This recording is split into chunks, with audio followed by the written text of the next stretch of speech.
4 Americans traveled to Germany to compete in Motocross Nations. It was the first real organized American effort, and quite frankly, the Americans were not expected to do better than 3rd or 4th. But Chuck's son, Dan Laporte, Donnie Hansen, and Johnny O'Mara beat the odds and the Europeans. Now let's look at this year's event. Motocross Nations is considered one of the premier events in all of motocross. It pits the best riders in the world against each other in team competition. On the track, the racing is serious. Off the track, the atmosphere is laid back. Huge crowds attend the event looking for fun and the best motocross in the world. Each year since 1981, American riders have competed in and won this prestigious event. On this year's team was 125cc rider Mike Kiedrowski on the left, 250 rider Jeff Stanton in the middle, and riding the 500 class, Jeff Ward. The 3 American aces went head-to-head against teams from 22 countries. In Moto number 1, Ward, rider number 1, opened the U.S. title defense with a spectacular start. Watch as the gate drops and Ward is almost squeezed from contention. Now watch as the Kawasaki rider weaves his way through the field to take the lead from number 40, Australian Jeff Leask. Leask eventually finished 3rd as the moto boiled down to a battle between Ward and number 58, 1989 500cc world champion David Thorpe from Great Britain. Mixed in with the 500 class in Moto number 1 were the 125s. For the U.S., Mike Kiedrowski, who started in the 2nd row, was working his way through the pack. When you're aboard a 125 and half the field is on 500s, that's no simple task. You know, you get really flustered when you come out of a turn and there's a straight and then they pass you. And then you come in the turn, you're right on them, and you either got to block them, push them out or something. And it kind of makes you a little bit mad when they pass you back or something. Mike Kiedrowski went on to finish 9th overall and win the 125 class. Jeff Ward made it 2 for 2 with the Moto and 500cc class win. The 125s, along with the 250s, competed in Moto number 2, and this time, Jeff Stanton was the star. The U.S. rider jumped to an early lead and left the field in his dust. In Motocross Nations, each rider races a pair of motos for points. Classes are mixed together on the track, but are separated for scoring purposes. Only the best 4 scores turned in by a team count. In the 2nd moto, Stanton won the 250 class, and Kiedrowski wrapped up the title for the U.S. team for the 9th consecutive year by finishing 2nd among the 125. The 3rd and final moto had no bearing on the championship, but just for the record, Jeff Stanton won it, while Jeff Ward recovered from a crash to finish 8th. Flanking the victorious Americans are on the left of your screen, the 2nd-place Italian team, and on the right, Great Britain, who finished 3rd. Team Suzuki presents the Motoworld Suzuki Event Calendar. A look at some of the major events coming up in the world of motorcycles and ATVs. As the National Championship Motocross Series winds down, Budds Creek, Maryland will play host to Round 5 on October 8th. The Suzuki National Cup Series finale takes place on November 5th in Braselton, Georgia. This year's event should be even more competitive with the increased contingency from American Suzuki. Sharing the billing with the Suzuki Cup races will be the WERA Grand National and the final round of the WERA Endurance Championship. It should be a great weekend of racing.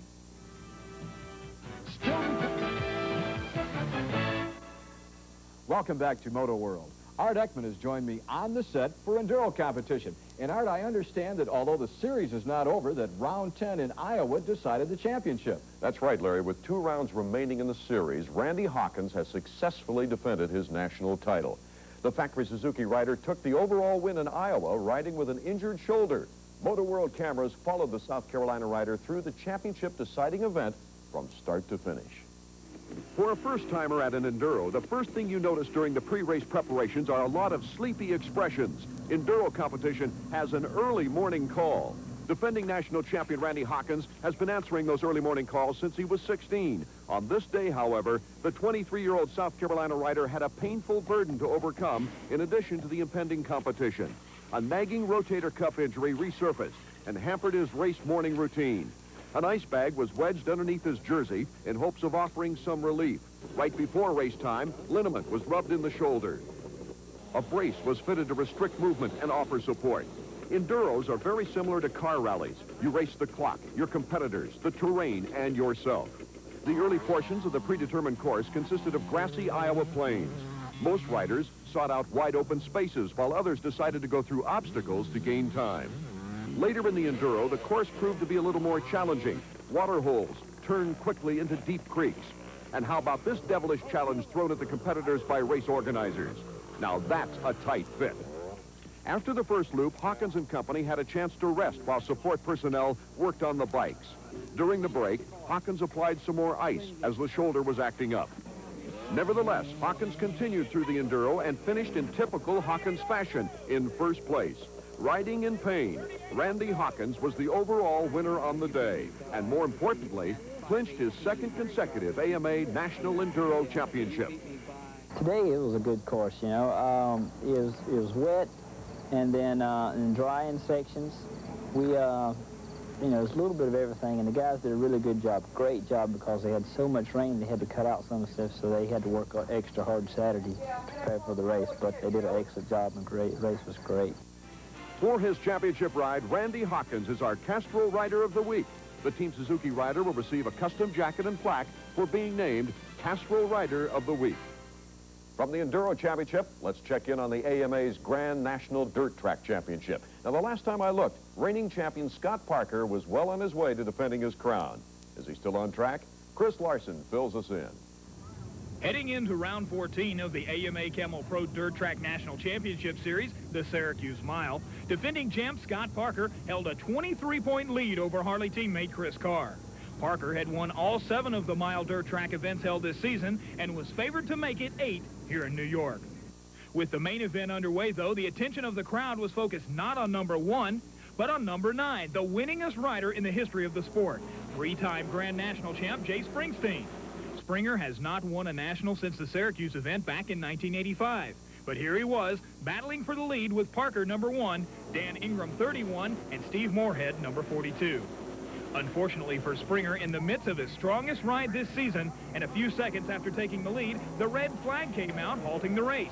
It had started to rain on the 4th lap, and by lap 7, when the race was halted, the track was too slippery to continue. The officials huddled, and referee Duke Ologies made the decision. The Syracuse Mile was called on account of rain, and officially no points or national honors were earned. Springsteen was awarded first place money based on winning the fastest heat race earlier in the day. I told Duke, I said, I'd rather have the points, you can keep the money. I said, I just wanted him to call it a national, so it'll be 41 nationals for me. From Syracuse, the tour moved west to San Jose, and so did the rain. This time it poured prior to the event, leaving the track a virtual quagmire. The San Jose Mile has been rescheduled for October 1st and is one of 3 events remaining on the dirt track schedule. Reporting from Motoworld, this is Chris Larson. When Motoworld continues, we'll head out to California for endurance road racing, and we'll profile race team owner John Lassick. Keep it tuned to TNA. One of the premier events on the U.S. road racing calendar is WERA's 24-hour endurance race staged in the California desert at Willow Springs Raceway. This year's event attracted one of the finest fields since the series' inception. Who came out on top? Here's Dennis Torres with the story. There were a lot of questions lingering in the pits and paddock area prior to the twice-around-the-clock grind. The first of which was, could the number 25 Vance and Hines entry take a 5th straight Willow Springs 24-hour victory? On hand to stop the V&H Suzuki, number 30, Team RC30. More on this effort a little later. Reigning series champs, the Human Race Team number 1, and perennial series champs, number 2, Team Suzuki. In 24 hours, the top teams would race over 2,000 miles on the 9-turn, 2.5-mile course. Early on, championship rivals, number 1, the Human Race Team, and Team Suzuki locked horns. Earlier in the year, the Humans rode their number 1 Yamaha FZR 1000 to victory in the other WERA 24-hour event in Nelson Ledges, Ohio. It would be a major coup if they could make it 2 for 2 in '89. As dusk fell, the bikes and the desert created some unique, dramatic scenes. Number 30 Team RC30 led at that point. Later that evening, though, this unique entry fell by the wayside after a major off-road excursion. Entered by a group of American Honda employees, the virtually stock 750cc Honda was more than a match for the bigger leader machines. The night aspect of a 24-hour contest is unique. At Willow, racing under the stars gave the appearance of a small town with some pretty fast traffic. After 2 red flags, a multitude of problems on the track and in the pits, the 5-rider Human Race Team took the checkered flag and the unofficial title as kings of 24-hour enduros, at least for 1989 anyway. It feels great, especially after last year. We almost had the race in the bag. Well, we did last year, and with an hour to go, the motor melted down on us. So this is a sweet revenge for us. Here are the final overall results. Vance and Hines ended up second, failing to garner their 5th straight win, while Team Suzuki finished in 3rd. Reporting for Motoworld, this is Dennis Torres. Road racing is also the topic of this week's Coors Behind the Scenes segment. The subject, though, is not a race, a rider, or a track. As Mark McKay reports, this story is about a special individual who is a plumber by trade, race team owner by choice. Running Springs, California is not a household name when it comes to motorcycle road racing fans, but maybe it should be. The man with the red shorts heading into the local coffee shop is John Lassick. That's Lassick as in Lassick Racing. In this gray house, John and his family run a very successful plumbing business and a very successful racing team. Let's look at the numbers. In only its 2nd year in the Castrol 250 Grand Prix Series, Lassick Racing has consistently run at the front. In 1988, Lassick Racing was the only team other than the powerful Kenny Roberts-sponsored effort to win a national. And in 1989, they were the only team to make it to the winner's circle in every race. Not only do Lassick's bikes run well, they look good too. Go over to the garage and you'll find meticulous professional surroundings. Definitely first-rate racing cuisine. So who is John Lassick and how did he get started? First and foremost, he's an enthusiast. Second, he was a rider until fate intervened. I had a bad accident in '74 where I broke my leg very badly, and what I did was that instead of racing, I had to start working on the bikes for my friends to keep in the competition. And I've always enjoyed working on two-strokes because you get the satisfaction of doing something and get a direct result from it. Whereas a four-stroke, you can buy pistons, buy cams, put the things in, and someone else has done your work for you. He gets involved in all the work. You know, at various times this year, we've had 3 guys on the team, and he's been involved, all 3 guys, setting their bikes up. Yeah, He's working 14 hours a day flat out. Juggling a family, a plumbing business, and a racing team is definitely a handful. But John Lassick has made it work, although a sponsor would sure make things a lot easier. If there are any listening, it's Lassick Racing, Running Springs, California. Look in the phone book under Plumbing and Racer. Reporting for Motoworld, this is Mark McKay. When Motoworld continues, we'll bring you a special video segment from the recent Yamaha Dealer Convention and tell you who came out on top in the 1989 Road Racing World Championship. We'll be right back. For most of us, autumn signals the winding down of the motorcycle season. For motorcycle dealers, though, autumn marks the beginning of the motorcycle season. The reason is simple. The fall of the year is when the major motorcycle companies unveil their new models and programs to be introduced to the public in the spring. The Valley Hotel in Reno, Nevada was the gathering point for Yamaha dealers from all over the U.S. They were, of course, wined and dined, but that was just a fringe benefit.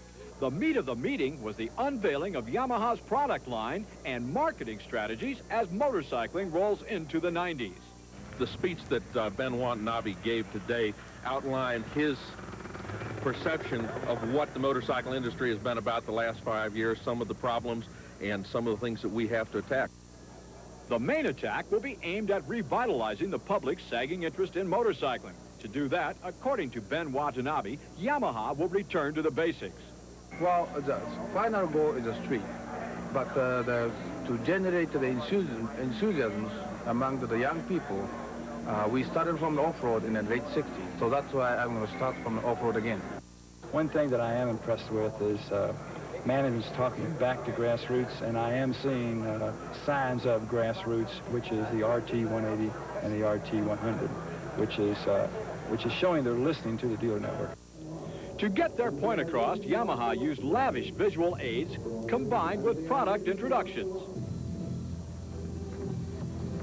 Olympic gold medalist Tim Daggett was on hand to deliver a special inspirational message. And Yamaha's message to the public was introduced. Go your own way. Everybody gets something different out of motorcycles. We sell Rivas and FZRs and dirt bikes and street bikes, and just do your own thing. Yamaha's got about 25 different models, and if you can't find a model to suit your fancy at Yamaha, I don't know what else you can do, but I think that's what go your own way means to the motorcycle customer. it's somewhat of an individualistic type of a sport, and we've got products, hopefully, to fill all of those needs. The needs of just about every aspect of motorcycling were addressed at the Yamaha show. For example, racing.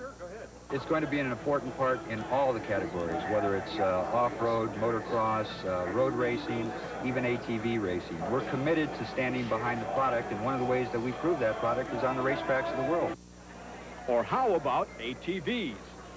I feel upbeat on the ATVs. I think that the industry has grasped this thing. We've wrestled with it, and I think we're on top of it. I'm enthused about it. Enthusiasm? There was plenty of that at Yamaha's 1990 dealer show. Yamaha! One of the most recognizable dealers on hand at the Yamaha convention was none other than King Kenny Roberts, owner of a Yamaha dealership in Modesto, California. He was also there watching his son, Kenny Roberts Jr., race a YSR Yamaha. Watch the rider decked out in Lucky Strike leathers. Did that look familiar? 14-year-old Kenny Roberts Jr. has raced a YSR 3 times, and he's a 3-time winner. Speaking of winners, Roberts was on his way to Brazil for the final round of the 500cc World Championship. Was the King happy with this year's effort?